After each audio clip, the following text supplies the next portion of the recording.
A maioria das observações acima possui valor histórico, já que, meio século depois, muita coisa mudou, exceto que, abre aspas, o esporte nacional dos brasileiros é o futebol, fecha aspas. Bacalar escreveu que o futebol, muitas vezes, era motivo de crimes violentos que começavam nas confusões entre os torcedores. Nenhum outro esporte se igualava ao futebol em popularidade, e isso continua igual. Entre as informações importantes para os funcionários do serviço de inteligência, também há descrições do tipo de pessoa de quem seria possível adquirir informações. Moradores das grandes cidades, membros da classe média.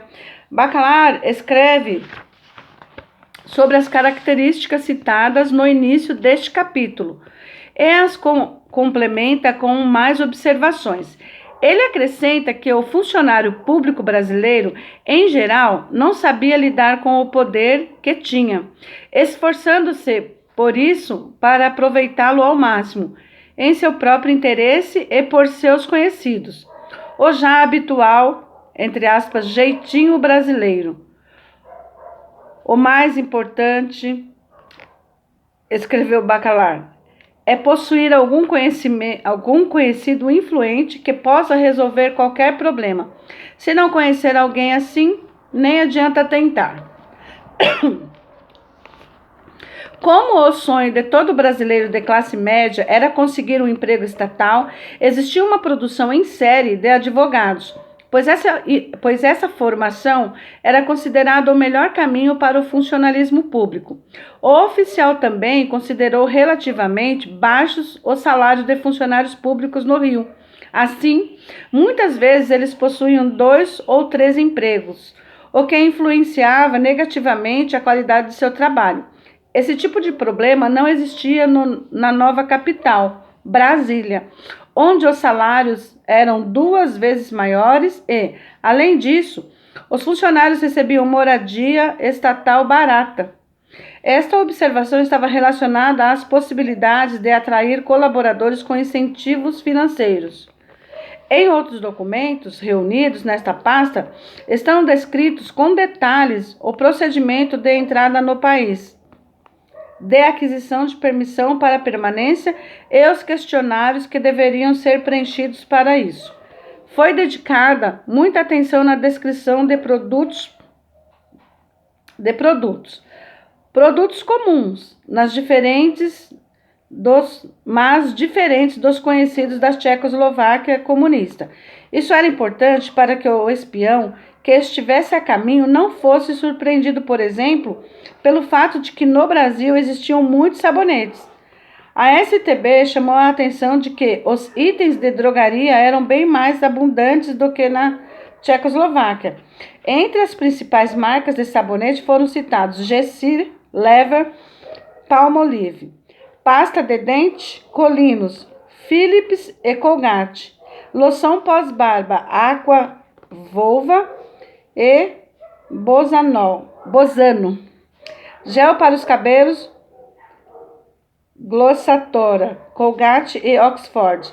Também não foram esquecidos os produtos contra insetos, Shell, Fleet, Fugon, Gel, Detefone e Cobra. Entre os produtores de sabão em pó apareceram Omo, Ringo, Minerva, Lux e Pox. A lista de produtos é bem extensa e contém tantos produtos para limpeza de banheiras, pasta rosada, como graxas de sapato, a Nugget, Old e Sabi, e produtos para limpeza de automóveis, Shell.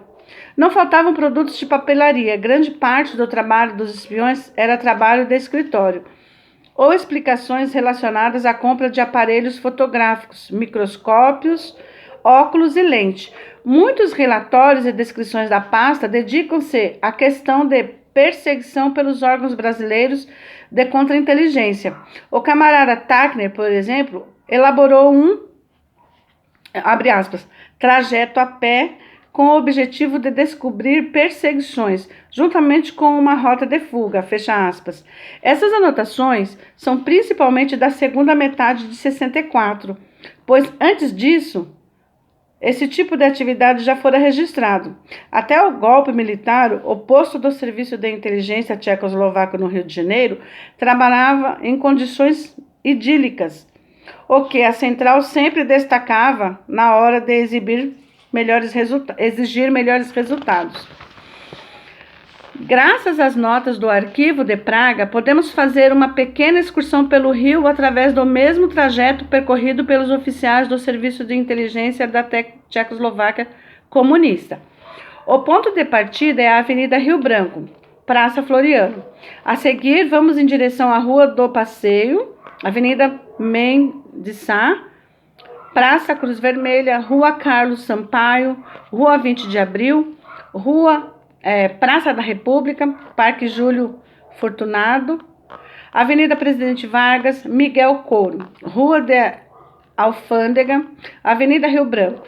Nesse trajeto foram estipulados pontos de controle para verificar se o espião não estava sendo observado como uma banca de jornal, vitrines de lojas, atravessar a rua, o parque, etc. Para explicar o objetivo do passeio, se fossem surpreendidos, deveriam dizer que estavam passeando e vendo mercadorias. O funcionário do Serviço de Inteligência dedicou um parágrafo às fugas e anotou que o órgão, abre aspas, pode, durante o percurso do trajeto, orientar-se de uma maneira segura, saber se está sendo seguido e apontar quem são os perseguidores. Para a fuga, pode aproveitar a seguinte situação: ir pelo lado direito da Avenida Presidente Vargas em direção à Avenida Rio Branco. Aqui, o perseguidor terá de manter uma distância relativamente maior por causa do movimento da avenida. O órgão pode aproveitar a situação e, assim que passar pela Rua Uruguaiana, passa entre os postes do lado direito da Avenida Presidente Vargas, apressa o passo e vira à direita da Rua Miguel Couto pela passarela.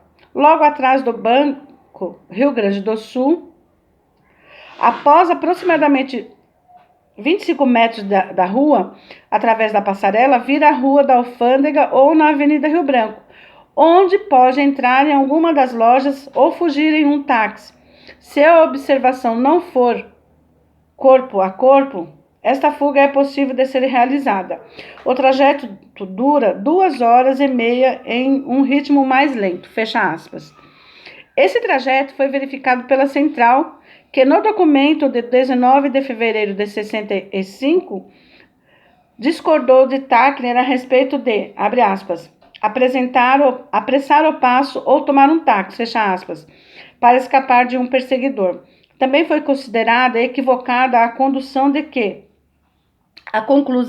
que o observador não estaria tão próximo, pois o intenso movimento na rua encorajava a aproximação, escreveu a central.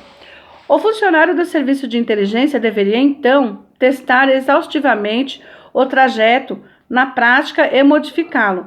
Logicamente, o espião teve de preparar mais trajetos, testar todos eles, descrevê-los e esperar pela avaliação. Porém, após o incidente que vamos apresentar no próximo capítulo, não é de se estranhar que a central fosse tão exigente e não quisesse confiar nem um pouco no acaso. Os espiões possuíam diferentes trajetos elaborados: a pé, automóvel, táxi ou transporte público municipal, com cobertura adicional de um outro residente. Algumas das rotas de fuga eram realmente boas, como a de 1969, elaborada pelo residente Cavan. Em caso de descoberta de perseguição em seu trajeto, abre aspas, na Avenida Presidente Vargas, casa número 502, encontra-se a redação da Editora Abril, onde Cavan possui um bom contato e pode visitá-lo sempre quando quiser, sem a necessidade de explicar o motivo. Neste mesmo prédio, na parte traseira, há outra redação, a FC Editora, onde Cavan também possui entrada livre. É possível ir de uma redação na parte frontal da casa até a segunda na parte traseira, através da via de serviço, que Cavan já usou algumas vezes. Depois, é possível descer de elevador até o térreo do prédio e usar a saída que dá para a rua Miguel Couto, como se fosse da casa número 205. Depois, é possível seguir pela rua Miguel Couto até a rua Teófilo Otoni, e então a Conceição, sob o pretexto de visitar o escritório da Svacina Comércio, até continuar o trajeto planejado. Fecha aspas. No trajeto, o camarada Cavan tinha até 8 pontos de controle, onde podia verificar se estava sendo seguido com segurança e tranquilidade. Esses pontos eram passagens para pedestres, entradas e saídas de prédios, bancas de jornal, etc. Uma parte importante do trabalho de espionagem nos tempos da Guerra Fria também eram as chamadas, abre aspas, caixas mortas, fecha aspas, lugares destinados a guardar informações, materiais de espionagem para outras pessoas ou pagamentos. O assunto foi bastante mencionado na pasta, por isso sabemos onde estavam os lugares secretos de contatos no Brasil. Em 1961, 2 deles estavam no Jardim Botânico, no Rio de Janeiro. O outro estava no Cinema Pax, na Praça da Nossa Senhora da Paz, em Ipanema. Depois foram criadas caixas mortas no Parque da Cidade e nos alambrados do Viaduto das Canoas. A primeira caixa, que ficava no Jardim Botânico, estava no banheiro masculino. Para chegar a ela era preciso, abre aspas, a partir da entrada principal do Jardim Botânico, seguir em frente até a fontana principal, no centro do jardim, através do caminho mais evidente da fonte, virar à esquerda e seguir o caminho até o pequeno lago, contornar o lago pela direita e seguir o caminho que leva até o banheiro masculino, entrar no banheiro, ir até a parede do fundo, na qual à direita há um cabide atrás. Atrás do cabide está a caixa. Fecha a porta usando o trinco. Atrás do cabide pode ser colocado um envelope normal. A caixa deve ser esvaziada o mais rápido possível. A segunda caixa também estava próxima ao pequeno lago, sob uma pedra achatada. E a terceira, em Ipanema, estava no Cinema Pax, embaixo do assento da última fileira, junto à parede. O estofado do assento estava cortado do lado direito, formando uma fenda para um envelope enrolado. O corte não era visível de nenhum lugar, pois estava protegido pelo braço do assento do lado direito. Nos anos seguintes, foram trabalhadas caixas mais seguras, mais sólidas e resistentes à umidade do rio. Uma delas estava na Praça da República, no parque, e a outra em uma árvore na borda do parque, na Praça Mahatma Gandhi. Ali, o agente podia disfarçar a ação ou justificá-la dizendo que estava esperando o trólebus. A caixa ficava na cavidade de uma árvore e aproximadamente 160 centímetros do solo, em um poste não muito longe dali. Estava determinado um local para fazer marcas com giz, sinalizando que a caixa estava cheia e era possível esvaziá-la. Outro esconderijo era um muro do lado esquerdo da rua Conde de Laje. Assim como os trajetos, as caixas estavam sujeitas à avaliação do controlador e da central, e nem todas as propostas de residentura eram aceitas por Praga. Em 2 casos foram usados grades, uma na Rua da Glória, perto do relógio, e a segunda em um local distante do centro, no Viaduto das Canoas. Eram muitas caixas e não há informações de que alguma tenha sido descoberta pela contra-inteligência brasileira. Pode-se afirmar que os tchecos se saíram bem quanto ao reconhecimento do terreno. A prova de que dominaram a situação, mesmo num continente distante, em um clima hostil e cercados por uma cultura completamente diferente da